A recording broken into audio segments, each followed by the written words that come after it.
হাবিব ভাই তোমার একটা কথা জিগাই, যে অনেক পোলাপান দেখি মানে সৌদি আরবে আসে, আসার পরে কান্নাকাটি করে, যে বলে যে আমাদের খাইতে দেয় না, খালি রুটি দেয়। আসলে কথাটা কতটুক সত্য? হ্যাঁ, সবই মিথ্যে। যেমন যেমন আসলে কি তার লোকজন নাই, এই অফিস থেকে বিষয় কিনে নিয়ে আসে, তারা ওটা বিপদে পড়ে, এটা ঠিক আছে। মানে তুমি বলতে চাচ্ছ মানে যাদের লোকজন নাই, যারা অফিস থেকে ভিসা কিনে, তাদের একটু কষ্ট হইতে পারে, হয়তো খাওয়া দাওয়া। হ্যাঁ, আর যাদের লোক আছে তাদের তার কোনো কষ্ট হয় না। যাদেরকে যে মামা খালু বাপ ভাই আছে, তাকে কোনো পোলাবানের কোনো কষ্ট হয় না, ঠিক আছে। তারা আসে আইডে মনে করো খাওয়ান পায়, তাকে নিয়ে মনে করো সিট মিট যা যাবতীয় লাগে তাকে দিকে রাখে দেয় ঠিক করিয়ে, আসলে তাকে ওইভাবে রাখে। কিছুদিন হয়তো বাসায় থাকলো, কাজ যদি থাকে মালিকের কাজে দিয়ে দিল ওইগুলো। তো অনেকেই আছে যে মিথ্যা কথা কয়ে ভিডিও বানায় যে কফিলে বেতন দেয় না, আসলে এগুলা কিন্তু সম্পূর্ণ বানাটি আমি মনে করি। কারণ সৌদি আরবের এরকম আমি তো আইছি, তুমি তো আইসো আজকে।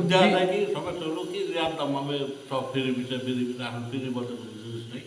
ফ্রি বিষয় নিয়ে সৌদি আরবে আসে, আসে রিয়াদাম আমি কোম্পানি আছে, বড় বড় শ্রমিক আছে, হ্যাঁ, আইলে তো তো কাজ পারে না, কাজ না পারার অবস্থায় দেখা গেল ওই জায়গায় যে ভাসে যায়, কাজ করা পারে না, কোম্পানি ধরা পারে না, পরে দেখা যায় 2 মাস 4 মাস 6 মাস যায়, সে ঠিকই ভালো হয়ে যায়, বরাবর এসে। তো এর আগে একটা ভিডিও দেখলাম যে এক ইন্ডিয়ান, সে মানে বলতেছে তার মানে ভাষায়, তার নিজের ভাষায় বলতেছে যে আমি এমন কষ্ট আছে, আমার কপিলে খাইতে দেয় না, বেতন দেয় না। পরবর্তীতে দাম্মামের অধিক সম্ভবত পুলিশে উদ্ধার করছে, উদ্ধার করার পরে সত্যিটা জানাইছে, জানানোর পরে তদন্ত করছে, তদন্ত করার পরে শুনে কি সে মানে ভিউ কামানোর জন্য কপিলের নামে মানে মিথ্যা অপবাদ দিছে। তো তারপরে পুলিশ তারে ধরে নিয়ে গেছে। আসলে সৌদিরা এতটা খারাপ না, আছে ভালো মন্দ তো সব দেশে আছে, কিন্তু এতটা খারাপ না, খাইতে দেয় না, এই দেয় না। আমার দেখা মতে আমরা অনেক জায়গায় কাজ করছি তো, তাই না? শত শত বিল্ডিংয়ে কাজ করি, কই সৌদিরা তো আমার সাথে খারাপ ব্যবহার করছে? করে নাই।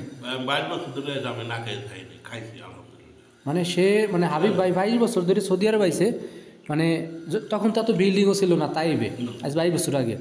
তো সে খুব ভালো ব্যবহার পাইছে, এখনও পাইতেছে। তো যারা আসলে ভিউ কামানোর জন্য সৌদিদের বা কপিলের বা মালিকের নামে মিথ্যা অপপ্রচার করেন, তারা কিন্তু ফাইসে যাবেন। তারা এখন থেকেই সাবধান থাকেন।